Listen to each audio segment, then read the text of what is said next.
Hey everyone, and welcome to another video. So today I am so excited to finally be reviewing Kingdom of Ash, the final book in the Throne of Glass series. So let's get into this. First of all, this is a long series, so that starts ACOTAR here, but this is how many books I've gone through to get to this one. And I have read, I think when I finished Crown of Midnight, I went into Air of Fire, so I have read these back to back to back to back to back. So I have been reading Sara J Maas, aka Throne of Glass, for months now, and I'm excited to finally be doing this. So let me just say, for all of the past books and how many POVs that we've added, I have rated the past several books 5 stars. I think Empire Storms was like 4.75 because it had some feminism in it that I didn't like. But it's like, so it takes every POV, every character that we've ever met, ever gone to, from both books, from everywhere, and meshed it together for this 900-page epic fantasy. This is like a fantasy version of Avengers, which is always how I've thought of the Valiant series. I just never could explain it because it's not superheroes, it's not sci-fi, it's just the concept of like all the heroes coming together for the big battle, and that's what the Valiant series is. So now I have another comparison that makes more sense to people. This is epic. So I do think reading Empire of Storms first and then Tower of Dawn instead of reading them in tandem really sets up Kingdom of Ash amazingly. So, spoiler alerts for the Throne of Glass series. I'm going to try to be vague and not spoil Kingdom of Ash if you haven't read it. But yeah, so where we left Aelin and her group in Empire of Storms was a major cliffhanger, so it kind of makes sense that people want to immediately read Kingdom of Ash. But Tower of Dawn has a lot of lore that sets up the other half of that side of the story that comes into play, so everything comes into play. All the side characters we met in the collection of stories, the Assassin's Blade, the prequel, all the like everything comes to a head. Everything the series has been building comes to a head. So the big cliffhanger, due to the circumstances that happened that Aelin has gotten into, everybody is split up, and so we're jumping POVs. There's so much going on. It's really dramatic and angsty. There's a lot of feels. I do feel like the first half of this book really did a lot for Aelin's character development, but to me, she's still the weak point of the series for me personally, because even though we have tons of POVs, she's still kind of like the main character, but everybody else is like POVs that are important too.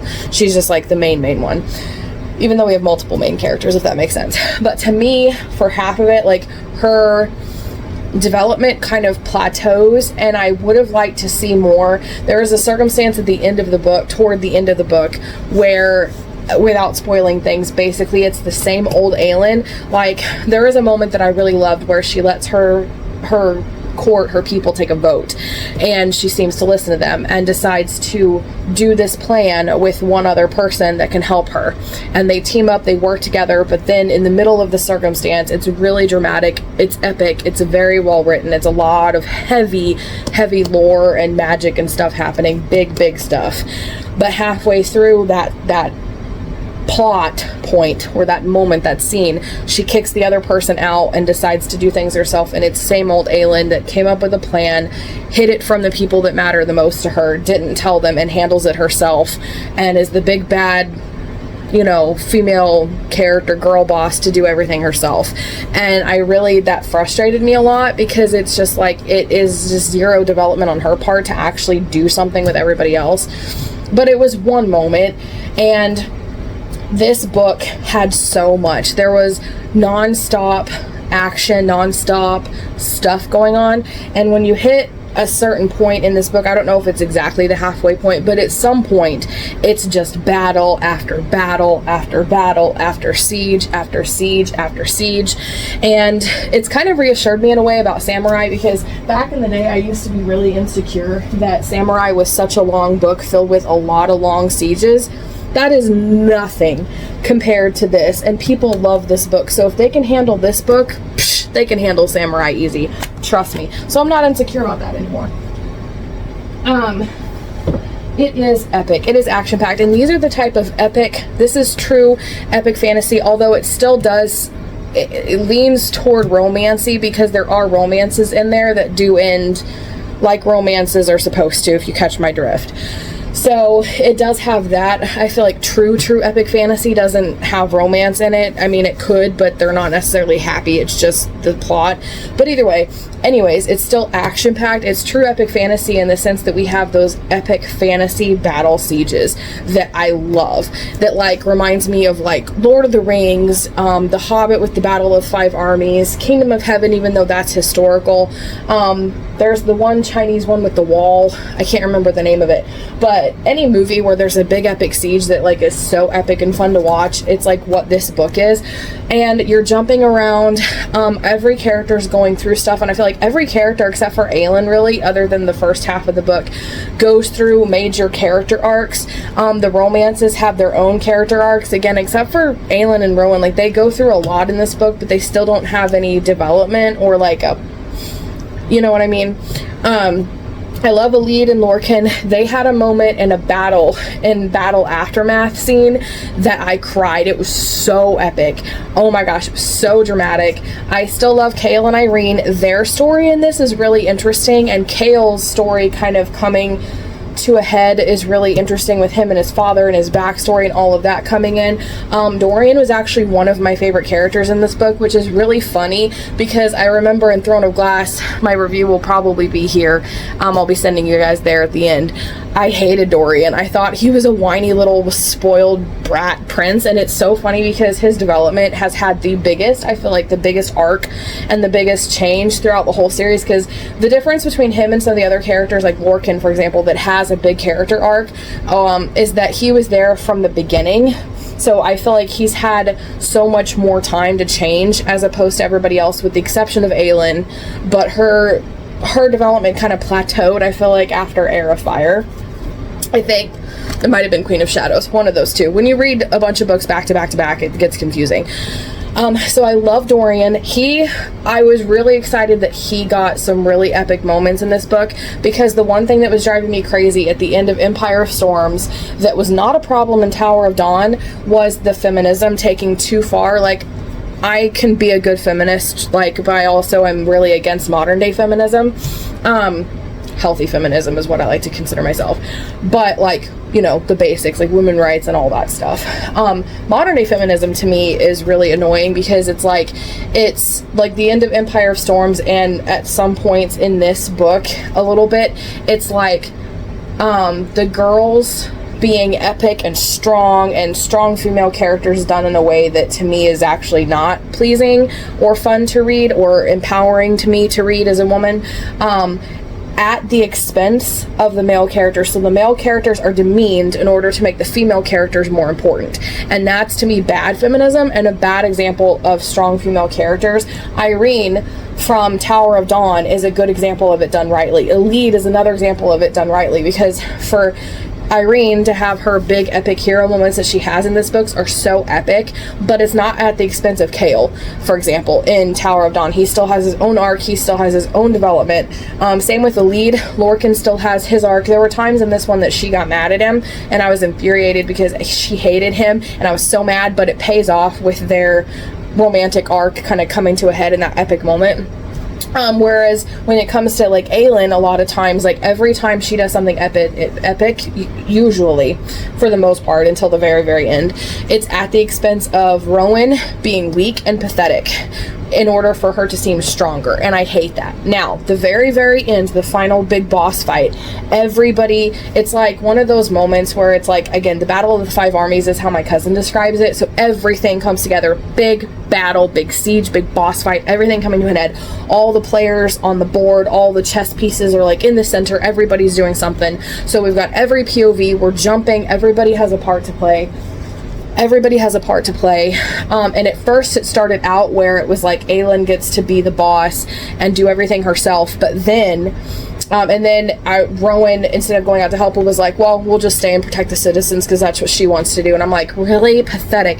But then him and the other guys got to join her, and they had their epic moment together, and they got to take part in it. Same with Dorian getting to help Irene with the other side of things in another part of the boss fight. So, and then Kale had his part to play. So I feel like everybody, and the Ruakeen with Nezrin and all of them had their part to play. Manon is another example of a really strong female character in this series that's kind of done right, because Dorian is never demeaned with her to be strong in this book, and I feel like they have a really interesting arc together because they're one of the romances that doesn't have a strict, like a typical romantic plot line together, and yet they both get to have their moments and their strengths without Dorian having to be demeaned in order for Manon to have her big epic moments. And Manon's character development, just like Dorian's, I feel like she's gone through a huge character arc and a big change as well. Those two have the biggest character changes throughout the whole series, and I feel like that makes Manon stand out even more than Aelin. And in this book, Manon's development really hits a peak, and she has a lot of the good feminism strong moments that I really liked. The guys, like I said, did have their moments. Aoden had a lot in this where he was like, you know, going through it. I feel like he kind of took the back burner for, I don't remember what book it was. Maybe it was Empire of Storms. One of those books. It was like, okay, he didn't have a whole lot going on. This time he did.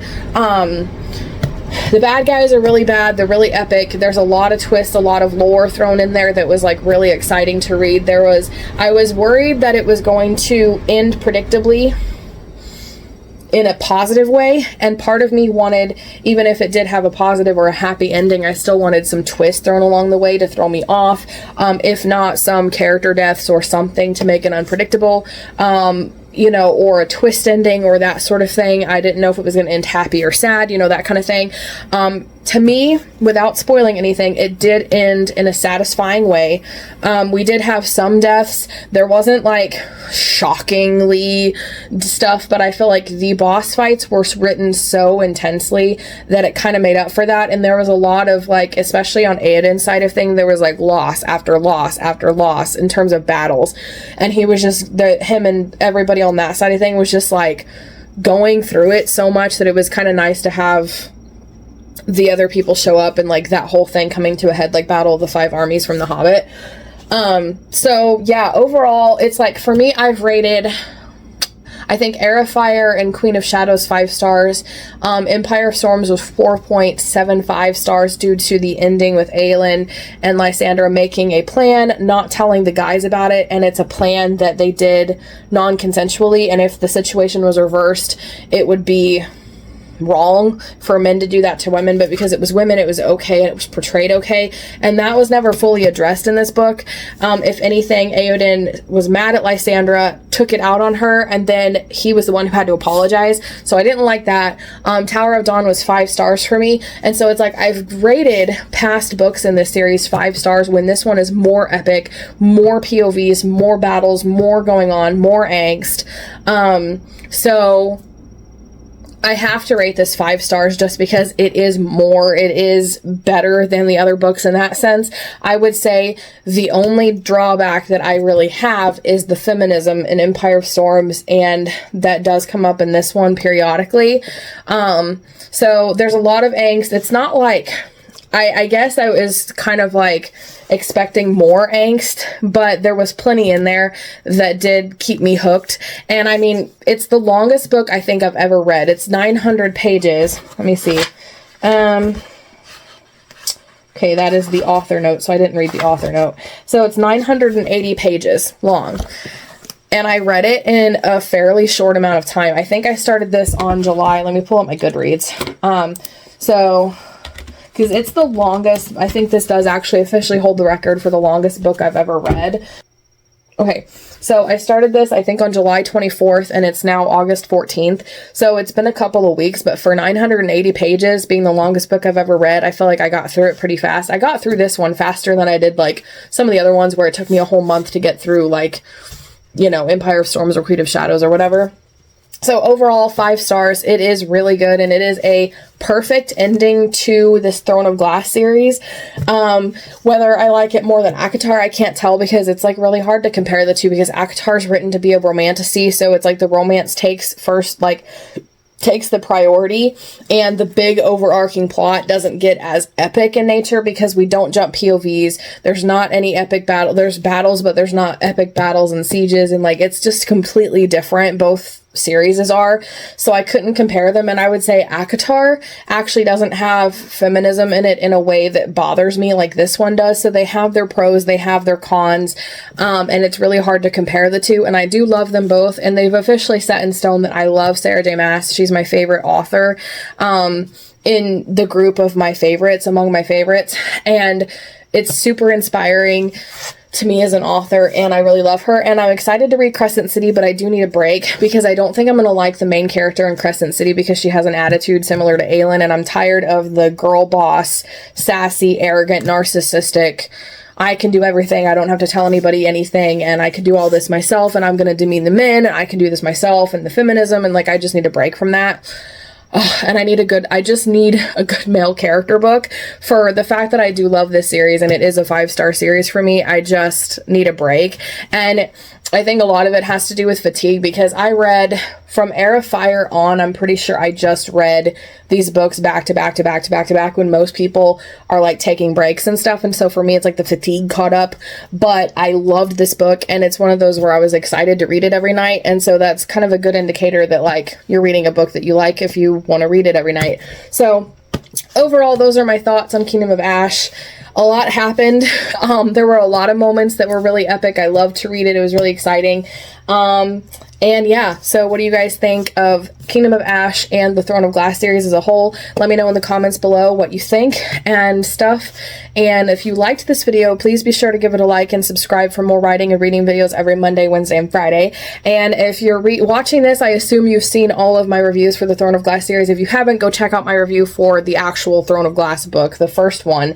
I had no idea what to expect, so it's kind of fun to look back and see how things have changed and how my opinion changed, especially about Dorian. So check that out. You don't want to miss it.